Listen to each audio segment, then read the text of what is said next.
오늘 우리에게 주시는 하나님 말씀은 누가복음 13장 22절에서 35절 말씀입니다.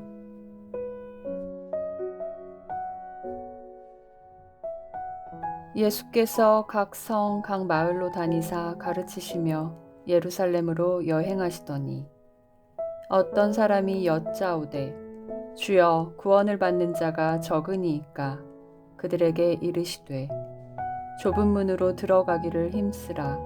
내가 너희에게 이르노니 들어가기를 구하여도 못하는 자가 많으리라.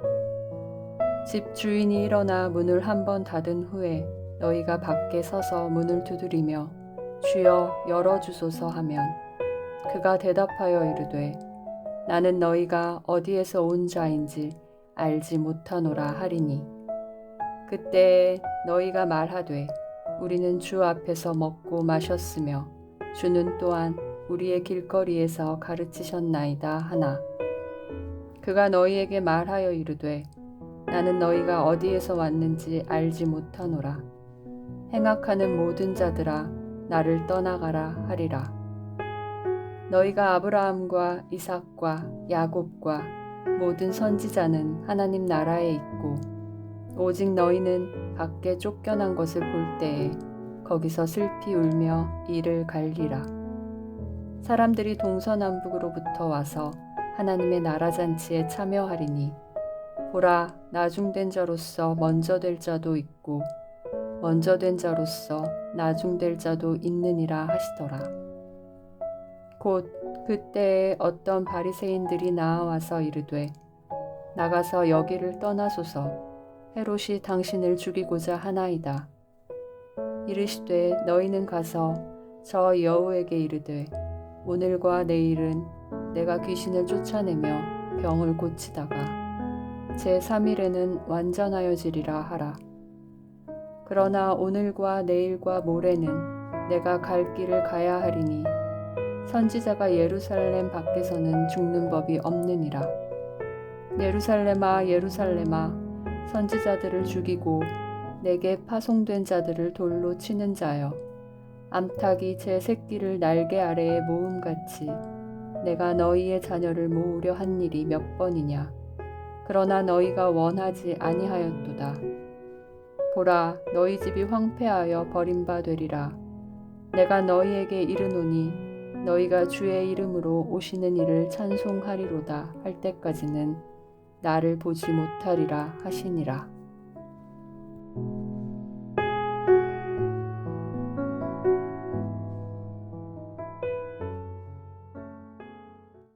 오늘도 주 앞에 나와 예배하시는 모두에게 하나님의 은혜와 사랑이 함께 하시기를 예수님의 이름으로 축원합니다. 오늘 본문의 첫 절인 누가복음 13장 22절을 보겠습니다. 예수께서 각성 마을로 다니사 가르치시며 예루살렘으로 여행하시더니 22절은 예수님의 여행의 성격과 방향을 보여주고 있습니다. 예수님의 여행의 성격은 휴가를 위한 여행이 아니었습니다. 사역을 위한 여행이었습니다. 자신을 위한 여행이 아니었습니다. 타인을 위한 여행이었습니다. 어려움과 고통당하는 이들을 찾아가서 도와주시기 위해 여행을 하고 계신 것이었습니다. 이 여행의 방향은 예루살렘을 향하고 있었습니다. 여행의 최종 목적지인 예루살렘에서 온 인류의 죄를 대신해서 구원의 문이 되시기 위해 십자가에 오르실 계획이 있었습니다. 그러므로 오늘 본문에는 구원에 관한 이야기와 예수님의 순환 예고가 들어 있습니다. 23절을 보겠습니다. 어떤 사람이 여짜오되 주여 구원을 받는 자가 적으니이까. 어떤 이 사람의 질문은 유대인 사회에서 자주 토론되는 내용이었습니다. 질문을 보면 어떻게 해야 자신이 구원을 받는가에 대한 심각한 질문이 아니라 단지 구원을 받은 사람이 많을지 적을지에 대해서 호기심으로 하는 질문인 것을 보게 됩니다. 왜냐하면 유대인들은 기본적으로 자신들은 선민이다, 즉 선택받은 민족이기 때문에 아브라함의 자손이기 때문에 혈통적으로 이미 구원을 받게 된다라고 생각했습니다. 그런데 혜성처럼 등장한 세례 요한과 메시아로 오신 예수님은 그것이 아니라 회개해야 한다. 천국이 가까웠다라고 하시며 오직 회개한 자만이 구원을 얻는 것이다라는 충격적인 내용을 전했습니다. 그러므로 사람들이 예수님께 묻는 것은 그 복음에 굴복해서 구원을 얻고 싶어서가 아니라 구원에 대한 새로운 견해를 제시하고 있는 예수님에 대한 이야기를 듣고 싶은 호기심 정도의 질문으로 접근한 것입니다. 예수님은 이 질문을 통해서 사람들을 향해 바른 구원관을 설명해 주시는 것이 오늘 본문의 메시지입니다. 24절입니다. 좁은 문으로 들어가기를 힘쓰라. 내가 너희에게 이르노니 들어가기를 구하여도 못하는 자가 많으리라.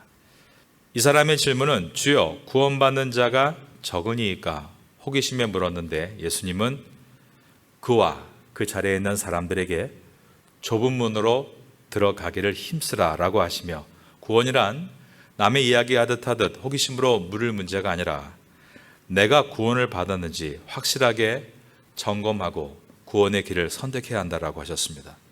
예수님은 구원의 문을 좁은 문이라고 하셨습니다. 좁은 문은 천국 문입니다. 천국이야말로 정말로 사람의 몸뚱이 하나만 빠져나갈 수 있는 정도의 작은 문입니다. 사람들은 많이 가지면 행복할 것이라고 생각합니다. 많이 가지면 성공한 것이라고 말합니다.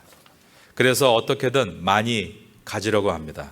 돈도 많이 가지려 하고 부동산도 많이 가지려 하고 명예와 학벌도 최대한 가지려고 합니다.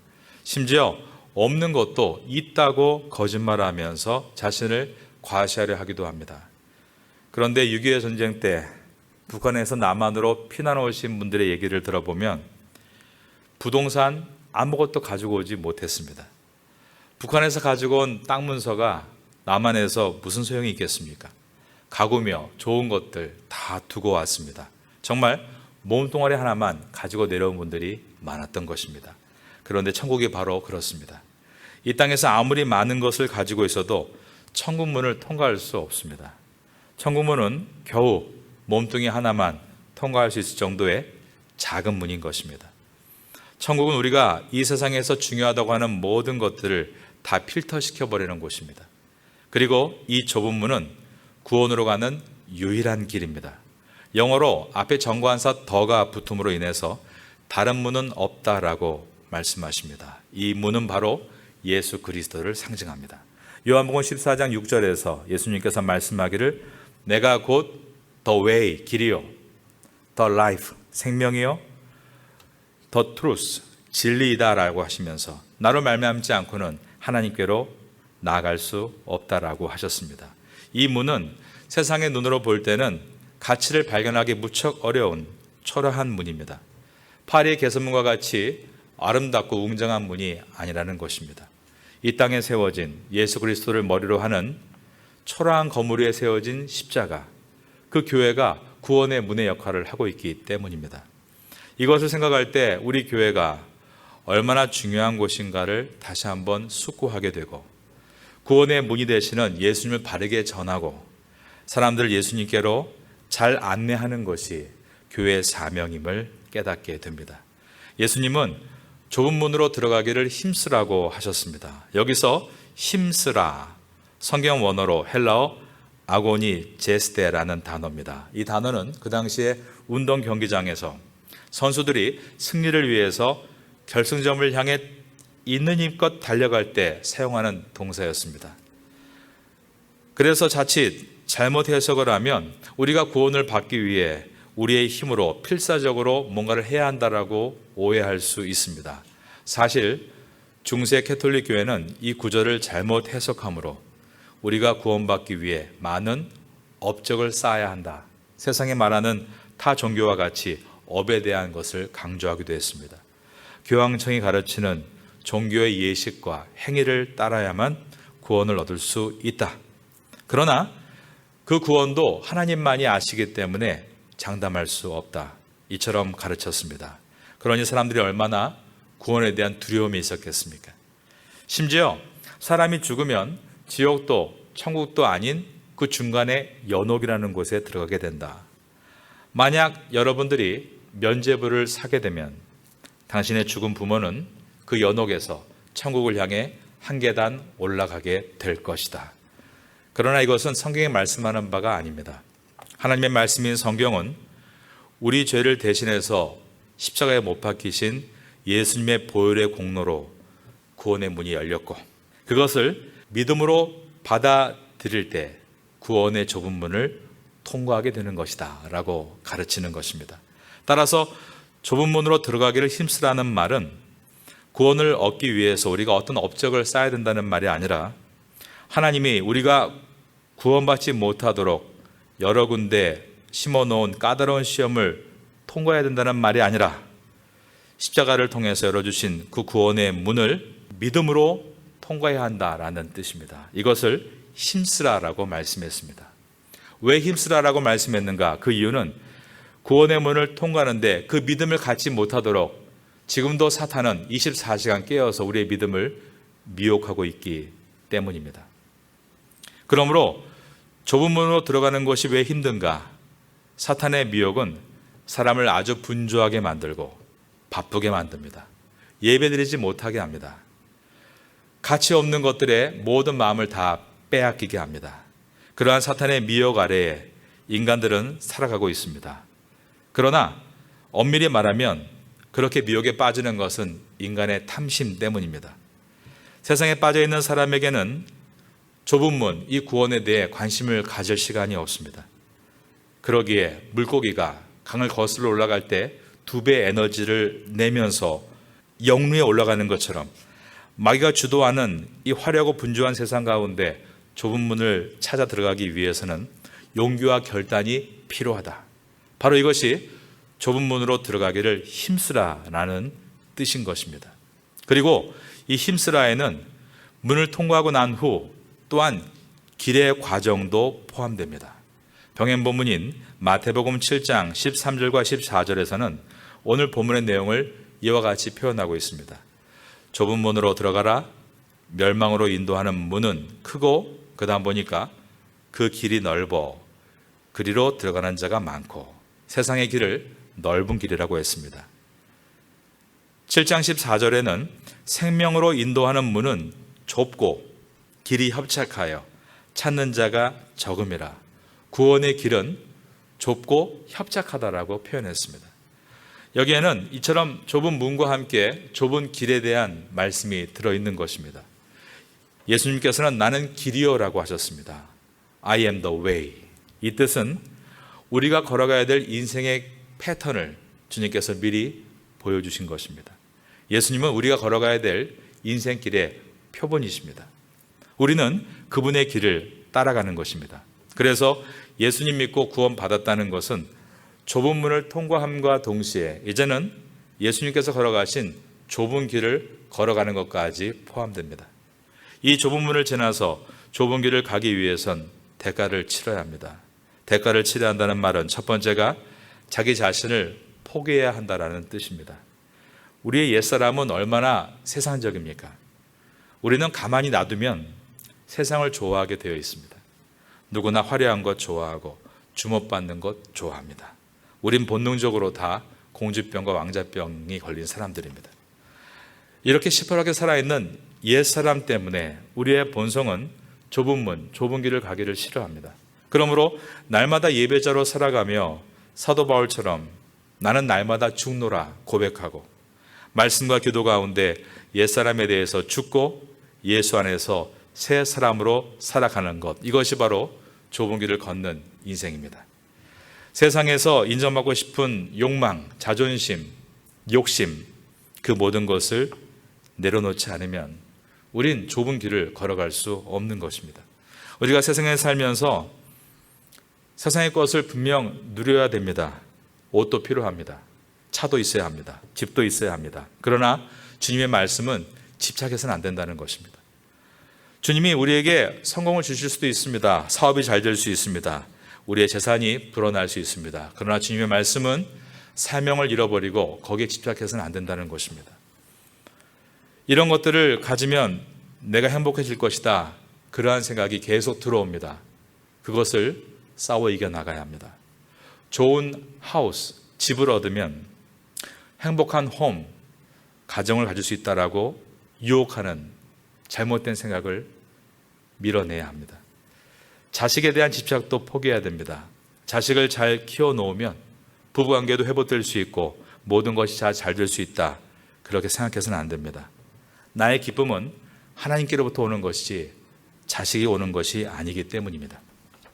구원의 길은 고난과 핍박을 각오해야 되는 길입니다. 왜냐하면 우리가 십자가의 좁은 문을 통과하고 나서 이제 구원을 시작하며 좁은 길을 걸어 나아갈 때 항상 마귀의 타겟이 되기 때문입니다. 우리보다 훨씬 교활하고 훨씬 집요하며 훨씬 잔인한 마귀가 24시간 우리의 약점을 분석하고 빈틈을 누리고 있기 때문입니다. 그리고 우리를 끊임없이 유혹하고 핍박하는데 어떤 때에는 내가 가장 의지하고 사랑하는 사람을 통해 유혹하고 핍박할 때도 있습니다. 좁은 문, 좁은 길로 갈 때 가장 큰 걸림돌이 우리의 가장 가까운 형제와 친척인 것을 우리가 경험하는 것도 이러한 이유 때문입니다. 외로움도 각오해야 합니다. 이처럼 좁기 때문에 사람들은 가려하지 않는 것입니다.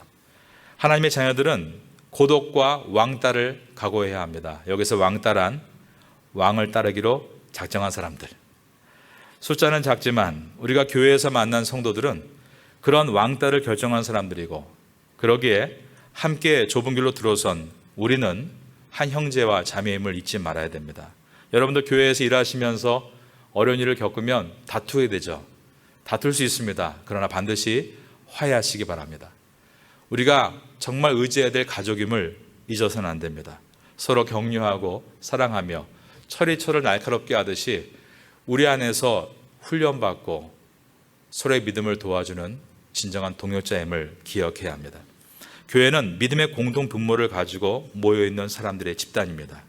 그래서 함께 필그림, 여행자라는 것을 기억하고 십자가를 향해서 그 좁은 길을 함께 걷는 사람들입니다. 세상의 엄마들과 이야기하다 보면 항상 집에 갈 때 이런 생각이 들죠. 우리의 과일을 하나 더 시켜야 될 것 같다. 아직도 부족하다. 그런데 믿음의 어머니들이 정말 믿음으로 함께 모여서 이야기를 나누면 과일보다 중요한 것이 기도인 것을 알게 되고, 하나님을 알도록 묵상하는 것임을 알게 되며, 고3이 되었다 할지라도 우리 애는 예배를 드려야 된다는 것을 깨닫게 되는 것입니다. 세상의 사람들 이러한 모습을 보면 조롱합니다. 그러나 결국 승리자는 성도입니다. 이 모습을 귀히 여기고 서로 격려할 수 있는 상대가 바로 크리스찬들, 여러분의 공동체인 것입니다. 세상 안에서 어떻게 세법을 다 지키며 세금을 내며 장사하느냐, 그런 사람 거의 없지만 믿음의 사람들은 서로 격려하며 좁은 길을 걷기로 결단했기 때문에 정직하게 세금을 냅니다. 손해를 보죠. 그러나 마침내 승리하는 것은 성도입니다. 그것이 하나님의 백성들의 삶인 것입니다. 우리가 서로 이것을 깨닫고 함께 격려하고 힘을 낸다면 고통스럽지만 그 길을 걸어갈 수 있을 것입니다. 파테아 선교교회가 이 태고 땅에서 그런 빛과 소금 될 수 있기를 예수님의 이름으로 축원합니다. 구원의 길은 고통스럽습니다. 그러나 좋은 길은 분명합니다. 좁지만 좋은 길입니다. 왜냐하면 그 좁은 길의 끝에 반드시 승리가 있고 주님의 영광이 기다리고 있기 때문입니다. 주님께서 양팔을 벌리고 우리를 칭찬하실 것이기 때문입니다. 또한 주님은 그렇게 끝까지 이기는 자에게 요한계시록에서 상을 주시겠다라고 약속하셨기 때문입니다. 그 상은 당장 오늘도 받을 수 있는 것으로서 주님이 주시는 평강과 감사와 감격입니다. 여러분에게 이러한 평강과 감사와 감격이 가득할 수 있게 되기를 한 번 더 예수님의 이름으로 축원합니다. 이 좁은 길을 갈수록 우리가 점점 넓어질 것을 기대할 수 없습니다. 어떤 분은 예수님 믿으면 점점 내 생활이 좋아질 거야. 지금은 이렇게 어렵지만 교회 다니면 점점 나아질 거야. 그럴 수도 있죠. 그러나 성경은 그것을 말하고 있지 않습니다. 좁은 길은 내 삶이 더 펴지기 위한 길이 아니라 천국으로 가는 길이고, 좁은 길은 마침내 주님 나라에 입성할 수 있도록 하나님께서 말씀으로 나침판이 되셔서 인도하시는 길입니다. 예수님께서 그리고 바울이 그리고 베드로가 갈수록 넓은 집으로 이사했습니까? 그렇지 않죠. 갈수록 월급이 많아졌습니까? 그것도 아니었습니다.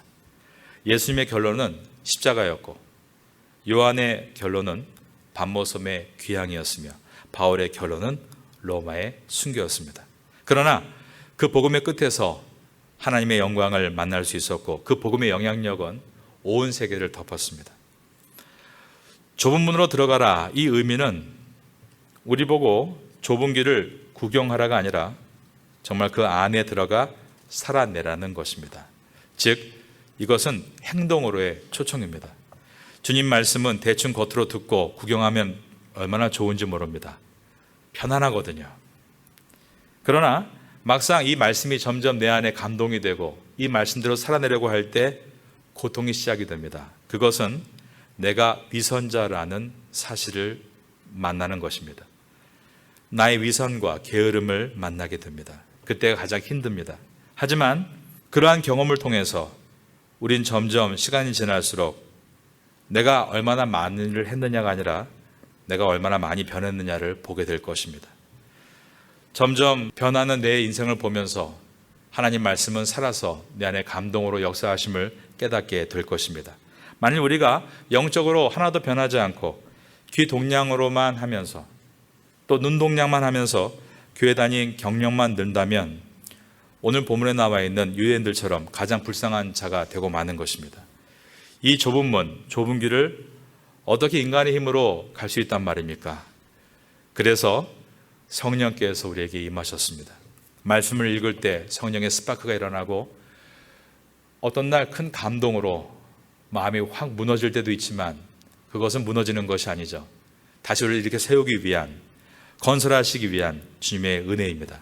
그렇게 성령께서 인도하시면서 점점 우리의 삶은 새롭게 지어져 가는 것입니다.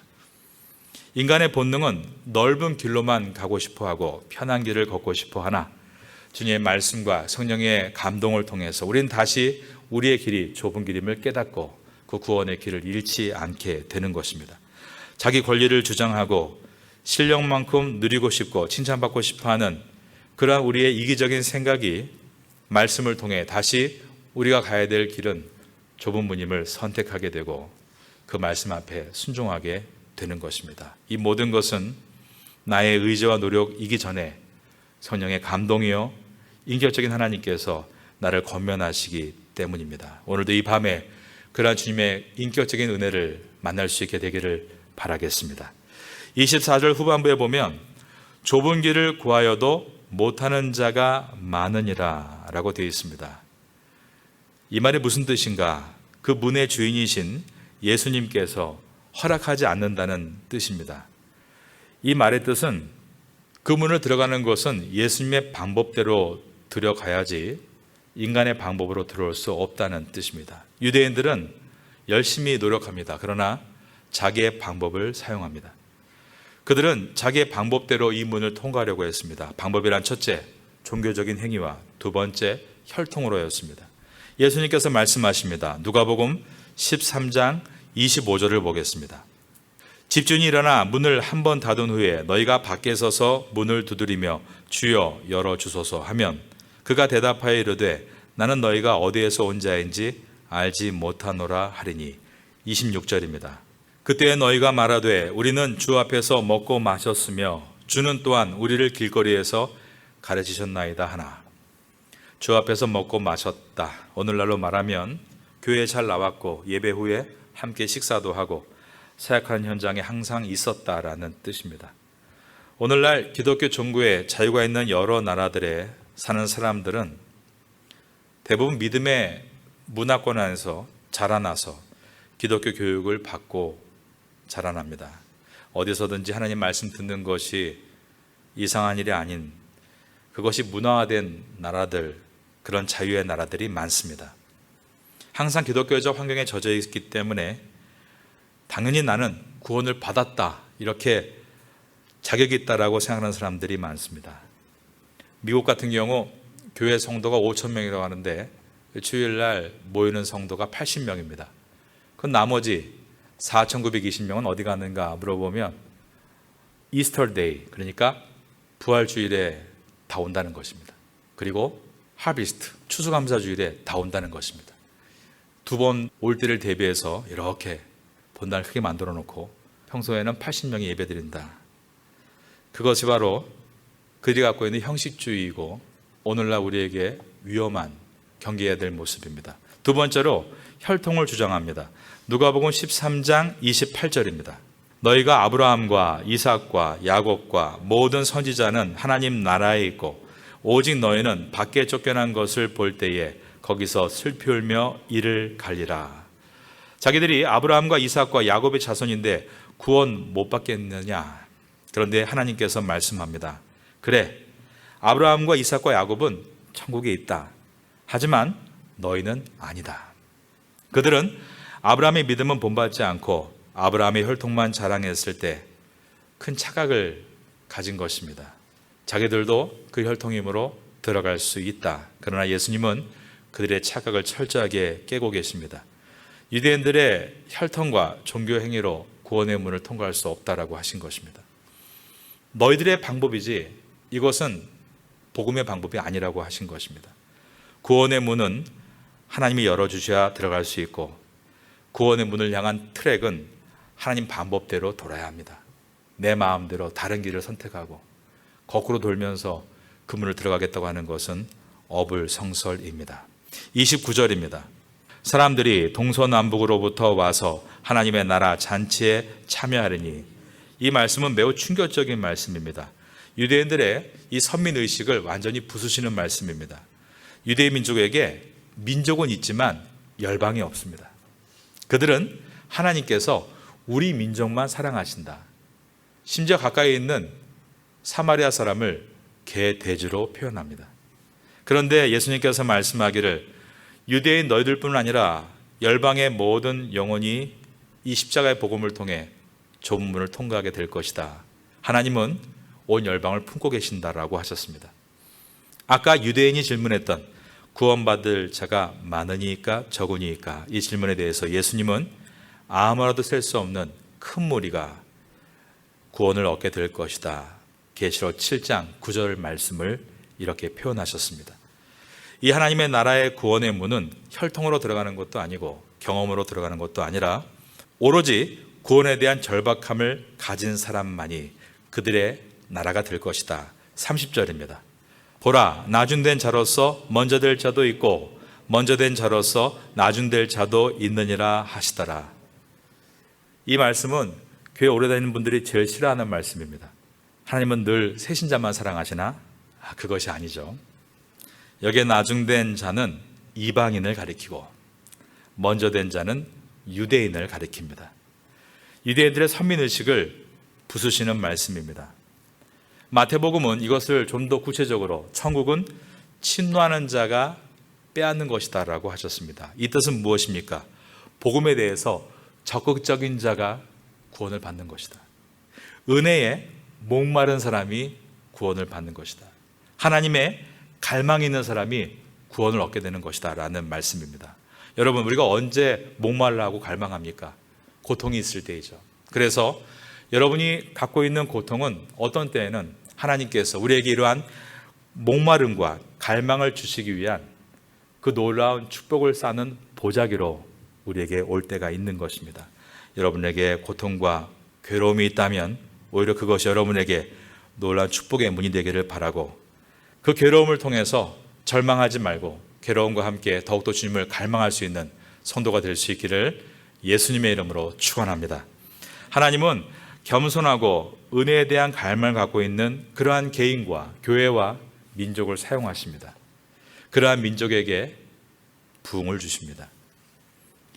초기 한국 교회사 기록을 보면 한국에 온 선교사님들이 한국 교회의 뜨거움에 대해서 감탄한 내용들이 역사에 남아 있습니다. 19세기 말에 아직 조선이 기독교를 국법으로 금하고 있을 때 스코틀랜드 선교사 로스와 맥켄타이어라는 사람이 북간도에 와서 조선 선교의 문을 두드리고 있었습니다. 먼저 한국말로 성경을 번역하고 있었는데 그 성경을 번역하는 것을 도와주는 한국 청년들이 있었습니다. 그 중에 서상윤이라는 청년이 있었는데 이 청년은 1884년에 비밀리에 국경을 통과해서 자기의 고향인 황해도 소래마을로 들어가게 됩니다. 이때 의사 선교사였던 알렌을 비롯해서 최초의 선교사들이 들어와 있던 상태지만 아직 정식으로 선교해도 된다는 허락을 받지 못한 때였습니다.